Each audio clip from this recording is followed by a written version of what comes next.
ఈ ప్రభాకర్ వియంకుని మంత్రుల దగ్గర కూడా తీసుకుపోయి కల్పించారు, ఇతర మంత్రుల కూడా తీసుకుపోయి కల్పించారు.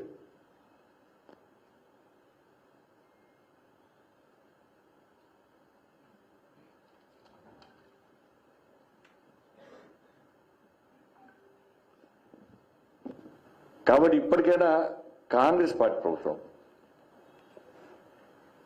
ఆది నాయకత్వానికి ఈ విషయం తెలుసా, రాష్ట్ర ముఖ్యమంత్రి గారికి ఈ విషయం తెలుసా, లేకపోతే రాష్ట్ర పార్టీ కూడా ఫోన్ ట్యాపింగ్ నిధుడు ప్రభాకర్ రావు గారు ఇతర వ్యక్తులు ఏమైనా డబ్బులు మీకు చందా రూపంగా ఇచ్చిర్రా? ఎందుకంటే ఇవాళ కాంగ్రెస్ పార్టీ మీద అనుమానాలు వస్తున్నాయి. ఇవాళ రాధాకిషన్ రావు గారి స్టేట్మెంట్లో కేసీఆర్ ఆదేశం మేరకే మేము ఈ విధంగా ఫోన్ ట్యాపింగ్ చేస్తామని చెప్పి ప్రధాన నిందితుడు ఆరోపించినప్పుడు మరి రాష్ట్ర ప్రభుత్వము ఈ విషయంలో ఎందుకు క్రిమినల్ చర్యలు చేపడతలేదు? కనీసం 41 నోటీస్ ఎందుకు ఇస్తలేదు? ఇవాళ ఆరోపణ పక్కగా స్టేట్మెంట్ ఇచ్చి కరేసి ఇవాళ మీరు స్టేట్ పోలీసే క్లియర్ వదిల్లా ఆరోపణలు వచ్చినప్పుడు కేసీఆర్ కుటుంబం మీద ఎందుకు చర్యలు తీసుకోలేకపోతుంది కాంగ్రెస్ పార్టీ ప్రభుత్వం? ఇలా కేసు విషయంలో ఎందుకు ప్రస్తావన చేయలేకపోతున్నది కాంగ్రెస్ పార్టీ ప్రభుత్వం?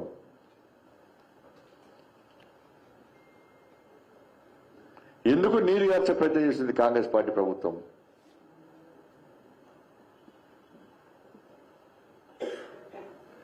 ఇవాళ మీరు చూడండి, ఇప్పటివరకు కూడా ప్రణీత్ రావు అనే వ్యక్తి సిరిసిల్ల కేంద్రంగా కంట్రోల్ రూమ్, వార్ రూమ్ ఏర్పాటు చేసుకుని పూర్తిగా ఫోన్ ట్యాపింగ్ చేసి సిరిసిల్లలో ఎందుకు పెట్టారు?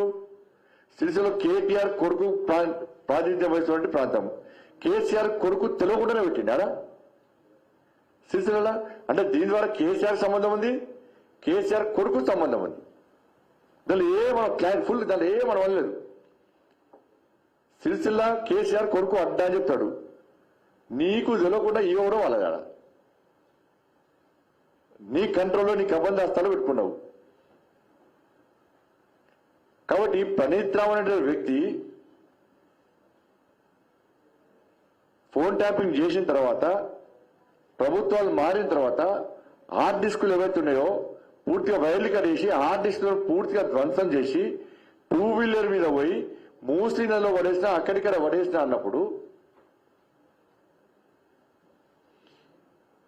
ఇలా కేసీఆర్ రాధాకిషన్ రావు గారు అనే స్టేట్మెంట్ లో కేసీఆర్ పేరు ప్రస్తావించినప్పుడు మరి రాష్ట్ర ప్రభుత్వం గాని అధికారులు గాని ఈ విషయాన్ని వాస్తవ విషయాన్ని ప్రజలకు ఎందుకు స్పష్టం చేయలేకపోతున్నది?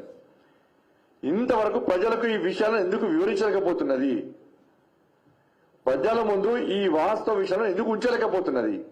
ఈ స్టేట్మెంట్ విషయంలో ఇంతవరకు రాష్ట్ర ప్రభుత్వం ఎందుకు ప్రస్తావించలేకపోతున్నది?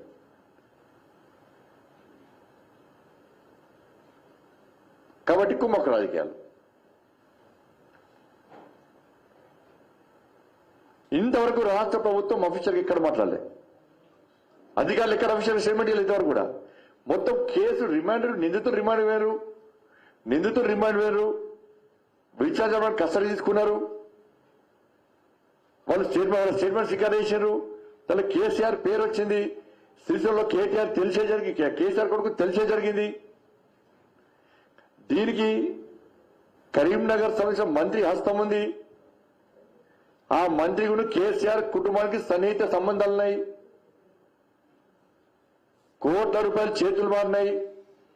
ఢిల్లీ వరకు కూడా పైసలు ఇచ్చి టికెట్ తీసుకున్నామని చెప్పి వాళ్ళే చెప్తున్నారు. పార్టీకి సంబంధం లేని వ్యక్తికి టికెట్ ఇస్తామని చెప్తున్నారు. ఇలా వేల కోట్ల రూపాయలు ఖర్చు పెట్టి ఇలా కరీంనగర్లో గెలవాలని చూస్తున్నారు. ఏమీ లేకుండా సెకండ్ ప్లేస్ అన్న రావాలని చూస్తున్నారు. బీఆర్ఎస్ పార్టీ అభ్యర్థి, కాంగ్రెస్ పార్టీ అభ్యర్థి ఇద్దరు కూడా కేసీఆర్ అనే నాణానికి బొమ్మ బొరుసులాంటి వాళ్ళు. బీఆర్ఎస్ ఏం చేస్తుంది? మేం గెలిచినా కూడా పర్లేదు, మేం గెలిచినా పర్లేదు, మేం గెలిచినా కాంగ్రెస్ వాళ్ళు గెలిచినా ఒకటే. కాంగ్రెస్ ఏమంటుంది? నేను గెలిచినా బీఆర్ఎస్ గెలిచినా ఒకటే, కానీ బండి సంజయ్ గెలిచి బీజేపీ గెలవుతాడా? మేమిద్దరం ఇట్లా ఎవరు గెలిచినా కూడా రేపు ప్రభుత్వం ఒత్తిడి తీసుకురావచ్చు. ఫోన్ ట్యాపింగ్ కేసు సంబంధించి దీన్ని మనకు సపోర్ట్ చేయొచ్చు, కేసు నీరు ఆడచ్చు అని చెప్పి ఒక ప్లాన్ ప్రకారం ఇది జరుగుతుంది. ఇది కేవలం కరీంనగర్ తో సంబంధం కాదు. కరీంనగర్ తో పాటు తెలంగాణ రాష్ట్ర వ్యాప్తంగా అనేక ప్రాంతాలకు ఈ ఫోన్ ట్యాపింగ్ కేసు మూడిబడి ఉంది. ప్రభాకర్ రావు అనే వ్యక్తి ఢిల్లీలో పాపం వాళ్ళ వియ్యంకుంటేనేమో కాంగ్రెస్ పార్టీ అభ్యర్థి ఉంటాడు, ఢిల్లీలో మాత్రం వీళ్ళ కూతురింట్లో ప్రభాకర్ రావు ఉంటాడు. ఢిల్లీలో ఆయనే, గల్లీలో ఈయనే. అమెరికాలో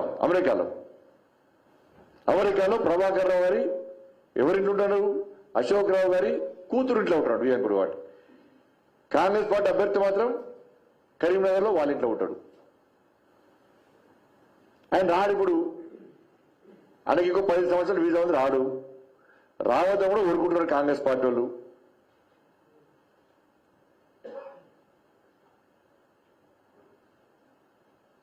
కానీ కరీంనగర్లో ఖర్చు కాంగ్రెస్ పార్టీ కార్యకర్తల నాయకులు కానీ ఇతర పార్టీలు కానీ కాంగ్రెస్ పార్టీ అంటే పైసలు తీసుకోవడం భయపడుతున్నారు. అమ్మాయి ఫోన్ ట్యాపింగ్ కేసులు మళ్ళీ ఇవి ఎవరు పైసలు తీసుకుంటే మళ్ళీ నోటీస్ రాస్తారు. ఇప్పుడు ఎవరికి పైసలు రికార్డు రాసుకోడా?